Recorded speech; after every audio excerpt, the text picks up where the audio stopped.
11 3D important types, ध्यान से सुनना। पहला इंपॉर्टेंट टाइप है to find the equation of a line passing through a point and perpendicular to to given line. ये आपके article cleanness में भी है और इम्पोर्टेंट है। 3 मार्क का, ध्यान से सुनो। क्या है बेटा, एक लाइन है, ये लाइन है, वो एक आपको एक पॉइंट दिया होगा, उससे पास कर रही है। डायग्राम बना बना के कोई भी क्वेश्चन करना है। हमारी लाइन एक पॉइंट से पास कर रही है, हमें इस लाइन की इक्वेशन चाहिए वाली की, और हमारी लाइन दो लाइंस के परपेंडिकुलर है। दो लाइनें दी हुई आपको, मान लो पहली लाइन है x-1/2 y/3 z+1/4, दूसरी लाइन है x+2/1 y-1/2 और z/5। ये दो अलग अलग लाइंस गिवन है। हमारी लाइन, ये हमारी लाइन है, हमारी लाइन दोनों के परपेंडिकुलर है और हमारी लाइन एक से पास कर रही है। हमें नीचे वाली लाइन की इक्वेशन चाहिए। क्वेश्चन समझ में आ गया? 3 मार्क का सिंपल सा क्वेश्चन है। करते कैसे हैं, जब आप आंसर स्टार्ट करोगे तो आप लिखोगे इक्वेशन ऑफ लाइन, जो हमारी लाइन है उसकी बात हो रही है, इक्वेशन ऑफ रिक्वायर्ड लाइन। तो इक्वेशन ऑफ रिक्वायर्ड लाइन का 1 पॉइंट फॉर्म लगाओगे। फॉर्मूला होता है लाइन का r = a + λb।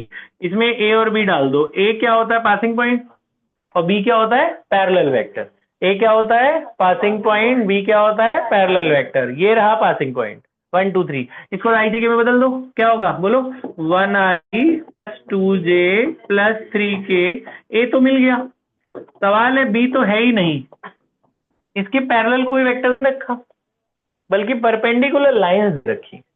अब इन्हीं दोनों की मदद से हम b ढूंढेंगे, फिर b यहां डाल देंगे। इन्हीं दोनों लाइनों की मदद से पैरेलल वेक्टर ढूंढना है और उसको यहां डालना है। तो कैसे, तो यहां लिखना from given lines, from given line. जो लाइंस हमें गिवन है, आपको पता होगा ये लाइन है कार्टेशियन में, इसका जो डोमिनेटर होता है वो पैरेलल होता है इसके डिनोमिनेटर को बी वेक्टर कहते थे ना। तो पहली लाइन का बी वेक्टर क्या है, 2i 3j 4k, उसको b1 नाम दे दो। पहली लाइन का क्या है, 2i 3j 4k, और दूसरी लाइन का b2 दे दो। दूसरी लाइन का क्या है, 1i 2j 5k, 1i 2j 5k। ये दूसरी लाइन का b2 है ना, डिनोमिनेटर की तो होता है ना बी वेक्टर पैरेलल। अब इन दोनों b1 b2 की मदद से हमें अपना b ढूंढना है। तो कैसे ढूंढते हैं, इन दोनों का क्रॉस प्रोडक्ट निकाल लेना। ये b1 और b2 प्रोडक्ट निकालोगे तो तुम्हें अपना b मिल जाएगा। क्रॉस प्रोडक्ट ही क्यों निकाला मैं बता रहा हूँ। कभी ऐसे दो b1 b2 आए पर्टिकुलर वाले लाइन में, तो इनका क्रॉस प्रोडक्ट निकालना। क्रॉस प्रोडक्ट कैसे निकालते हैं, डिटरमिनेंट बनाते हैं।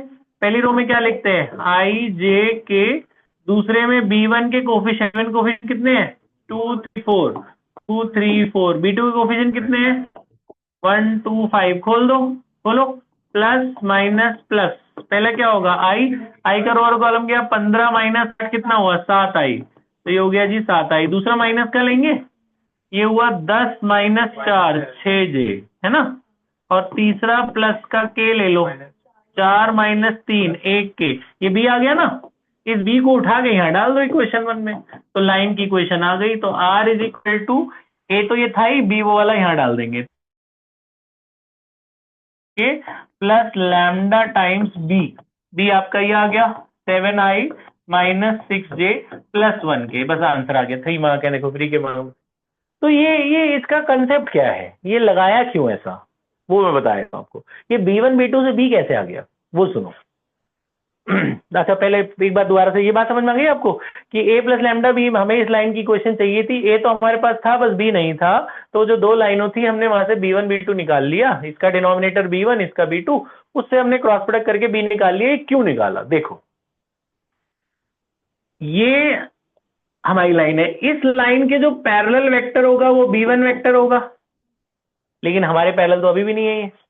दूसरी लाइन के जो पैरेलल होगा वो कौन सा वेक्टर होगा, b2 वेक्टर होगा।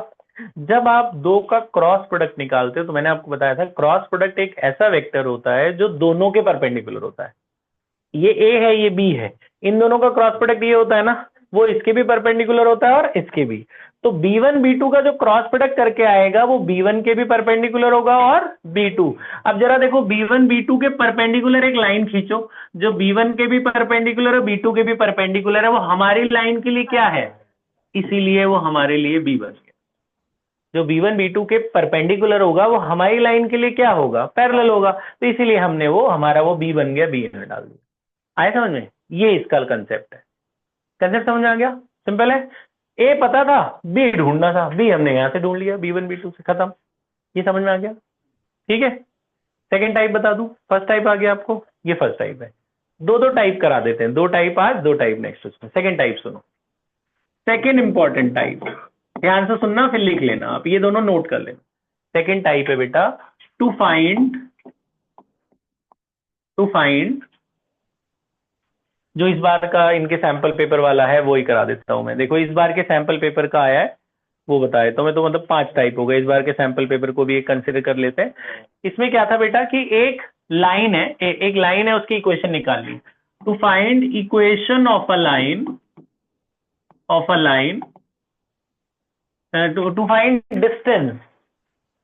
Find distance of a point, एक पॉइंट दिया होगा। ये इस बार का सीबीएसई सैंपल पेपर का क्वेश्चन है बेटा, सीबीएसई सैंपल पेपर 2025-26 का सैंपल पेपर का 29th क्वेश्चन है बच्चों। To find distance of the point 2, -1, 3 from the line, ये लाइन है बच्चों, ये रही line, r is equal to 2i minus j plus 2k plus lambda times 3i plus 6j plus 2k measured parallel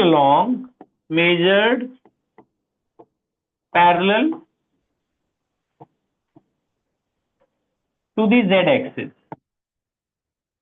ये इस बार के सैंपल पेपर का question है, ये इंपॉर्टेंट है, ध्यान से सुन लेना। ठीक है, तो क्वेश्चन ये है बेटा कि हमारी लाइन, आंसर, हमारी लाइन ये हमारी एक लाइन है, ये एक लाइन है, लाइन की क्वेश्चन आपको दिख रही होगी क्या है।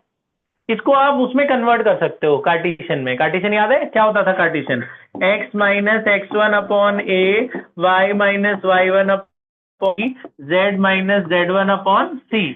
तो x1 y1 z1 ये पासिंग पॉइंट होते थे ना, x1 y1 z1 क्या होते थे, यही ये जो है पहले वाले a वेक्टर है, कोफिशिएंट कितना है 2, -1 और 2, तो x1 की जगह 2, y1 की जगह है, और दूसरी जगह -1 डालोगे +1 आ जाएगा, और तीसरा क्या नंबर है 2। ये बात समझ में आ रही है? x1 की जगह वैल्यू 2 है, y1 की वैल्यू -1 है, z1 की वैल्यू 2 है, डाल दिया मैंने। एबीसी क्या होता था, वो जो बी वेक्टर है, जो लैम्डा के साथ लगाए बी वेक्टर है, उसके जो डायरेक्शन रेशियोज है ये एबीसी होते थे ना, क्या है 3, 6, 3, तो डिनोमिनेटर में यहाँ 3 आएगा, यहाँ 6 आएगा, इधर क्या आ जाएगा 3। ये मैंने कार्टेशियन बना ली, कार्टेशियन थोड़ा आसान होता है, आप वेक्टर से भी कर सकते हो, खैर ऐसे कोई दिक्कत नहीं है। इसने बोला इस लाइन का इस पॉइंट से, एक पॉइंट दे रखा है, उससे इस लाइन की दूरी बताओ, डिस्टेंस बताओ, और वो डिस्टेंस पैरेलल है z एक्सिस के, z एक्सिस के ये डिस्टेंस पैरेलल है। इसका क्या मतलब है, इसका मतलब बताता हूं मैं आपको।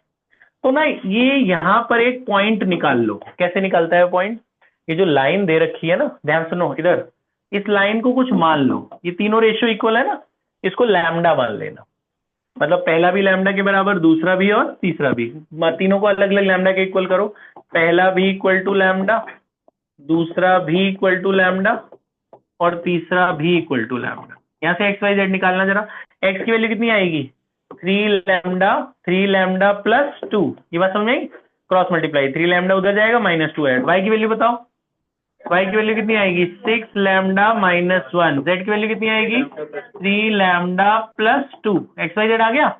ये इस लाइन के पॉइंट को रिप्रेजेंट करता है बेटा एक्स वाई जेड, इसको ए मान लेना, ये X comma Y comma Z, ये एक्स वाई जेड आ गया, इसको ए मान लेना, तो ये ए के कोऑर्डिनेट निकल गए जनरल फॉर्म में। अब हमें बस ये लैम्डा ढूंढना है, जैसे ही हमें लैम्डा मिल जाएगा हम यहाँ डाल देंगे, ए पॉइंट मिल जाएगा। जब ए पॉइंट मिल जाएगा, पी पॉइंट तो है डिस्टेंस फॉर्मूला से, पी ए निकल जाएगा, समझ रहे हो। तो अब क्या करेंगे, पी ए वेक्टर बनाएंगे। आपको पता है पी ए वेक्टर कैसे बनाते हैं, ए माइनस पी करके बनता है ना पी ए वेक्टर कैसे बनता है, फर्स्ट माइनस फर्स्ट आई, सेकंड माइनस सेकंड जे, थर्ड माइनस थर्ड के, याद है ना वेक्टर क्या, 2 पॉइंट से वेक्टर कैसे बनता है, पहला माइनस पहला करोगे तो 2 2 कट जाएगा, क्या बचेगा 3 लैम्डा आई, प्लस दूसरा माइनस दूसरा करोगे तो क्या होगा, इसको इससे माइनस करो, बताओ 6 लैम्डा में से जब ये माइनस करोगे तो 1 1 कट जाएगा, क्या बचेगा 6 लैम्डा जे, और तीसरा माइनस तीसरा करो, ये माइनस ये करोगे तो 2 में से 3 जाए, क्या बचेगा -1, तो 3 लैम्डा माइनस वन के, ये दिख रहा है, यहां तक बात समझ में आ गई, पी ए वेक्टर समझ में आ गया क्या है। अब ये जो लाइन है ये पैरेलल है जेड एक्सिस के, ने बोला है ना, ये किसके पैरेलल था, जो डिस्टेंस मेजर किया गया है वो किसके पैरेलल था, जेड एक्सिस के, ठीक है। अगर कोई लाइन, ध्यान से सुनना, P A is parallel to Z axis, अगर कोई लाइन जेड के पैरेलल है, अगर कोई लाइन जेड के पैरेलल है यानी कि वो बाकी दो के परपेंडिकुलर है ना, देखो ये 3 एक्सिस होती है, एक्स एक्सिस, वाई एक्सिस और जेड एक्सिस, अगर कोई जेड के पैरेलल है इसका मतलब वो बाकी दोनों के क्या है, परपेंडिकुलर, इसके भी परपेंडिकुलर और इसके भी परपेंडिकुलर, यानी कि अगर वो पैरेलल है जेड एक्सिस की यानी कि वो एक्स और वाई के क्या है, परपेंडिकुलर है ना, तो एक्स और वाई के परपेंडिकुलर है, तो एक तो ये कर सकते हो। दूसरा, अगर वो लाइन जेड एक्सिस के पैरेलल है ना, जेड एक्सिस के पैरेलल है यानी बाकी दोनों के परपेंडिकुलर भी कर सकते हो, और जेड के साथ इसका मतलब है वो हमारी लाइन कोई एंगल नहीं बना रही, जेड के साथ कितना एंगल बना रही है वो 0 डिग्री, पैरेलल का मतलब कितना एंगल बना रही है 0 डिग्री, है ना, ठीक है। तो पैरेलल अगर जेड के हैं तो हम बोल सकते हैं जी बाकी दोनों के परपेंडिकुलर है।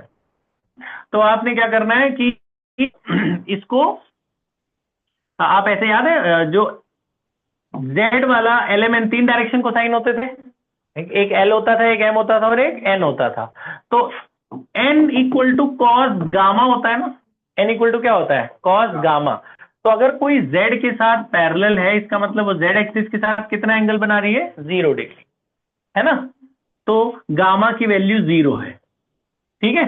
तो ये आपको याद है एन कैसे निकलता था, एन कैसे निकलता था, एन ऐसे निकलता था ना, c upon under root a square plus b square plus c square equal to cos gamma, cos gamma कितना डिग्री है 0 डिग्री, है ना, ठीक है।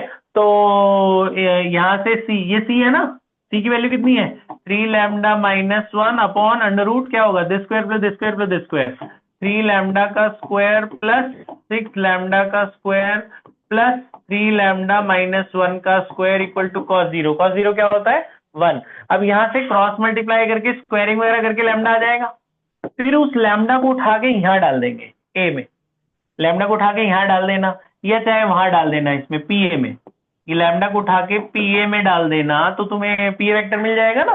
फिर पी ए का मॉड निकाल लेना, जो पी ए का मॉड होगा वही तो इसका डिस्टेंस होगा ना, पी ए का जो मैग्नीट्यूड होगा वही इसका डिस्टेंस होगा, इसको भी पूरा करके देख लेना, ठीक है। लैम्डा देखना कितना आ रहा है, वो इधर जाके स्क्वायरिंग होगा और फिर रूट हट जाएगा। तो पहले वाला जो टाइप है, ये पहला टाइप समझ में आ गया, ठीक है।